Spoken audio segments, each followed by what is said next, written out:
से कि आज से 8 साल पहले भी यही पाबंदी अल्ताफ हुसैन भाई पे भी लगी हुई है।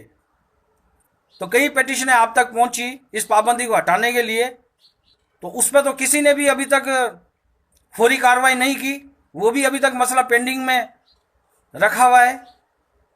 हम सवाल चाहते हैं, सवाल पूछते हैं, पाकिस्तान के अंदर ये कानून का दोहरा म्यार क्यों है कि एक फर्जंद ज़मीन है? क्या अल्ताफ हुसैन भाई फर्जंद ज़मीन नहीं है? क्या वो पाकिस्तान के शहरी नहीं है? क्या वो उसके लाखों करोड़ों चाहने वाले नहीं है? तो फिर अल्ताफ हुसैन भाई से ये नाइंसाफ़ी क्यों है? आप भी कुरान पाक में हलफ लेते हो, अल्लाह से डर कर फैसले करो। आपको नहीं पता कि अल्ताफ हुसैन भाई के ऊपर भी इसी लाहौर हाईकोर्ट ने पाबंदी लगाई हुई है? तो उसके ऊपर फौरी और जल्द फैसला क्यों नहीं हो रहा? क्या उर्दू बोलने वाला तबका इतना बेवकूफ़ है? क्या वो वडेरे जागीरदारों की ताकों पर जाकर हाथ जोड़कर बैठता है? अपना कमा के, अपना खा के, अपने शऊर खुददारी में ज़िंदगी गुजारते हैं हम लोग। पढ़े लिखे लोग, बाशऊर हैं, पूरी दुनिया में फैले हुए हैं।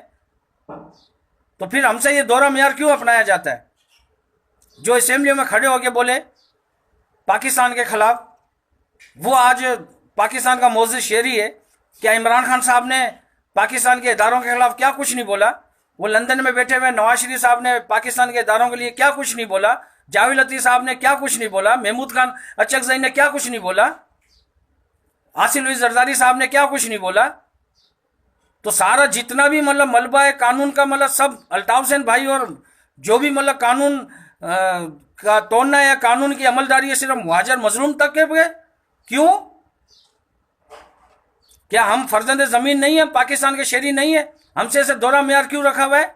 हमारी पिटीशनों की 2-2, 3-3 महीनों की तारीखें चलती हैं, यहाँ पे घंटों और मिनटों में फैसले हो रहे हैं।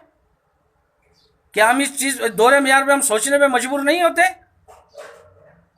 मेहरबानी कर हमारे से इंसाफ किया जाए, हमारे कायद से इंसाफ किया जाए, उन पर भी फौरी पाबंदी हटाई जाए जो अदालतों के जरिए लगी है, पेमरा ने लगवाई हुई है। हम भी अपने कायद को सुनना चाहते हैं, देखना चाहते हैं, उनकी बात को सुनना चाहते हैं। क्या पाकिस्तान के आइन के अंदर ये दर्ज नहीं है? सारा दिन आप 24 घंटे आमरीत और जमहूरियत के राग अपनाते हो। क्या इसमें किसी ये क्या जमहूरी हक पाकिस्तान का आइनी हक नहीं है? सारा दिन आइन की किताब को अपने सर पर लेकर आप इतने गुन गाते हो सारा दिन। तो क्या पाकिस्तान के आइन के अंदर नहीं है कि किसी पाकिस्तान के शहरी की आवाज़ को या तस्वीर पर कोई पाबंदी कोई नहीं लगा सकता?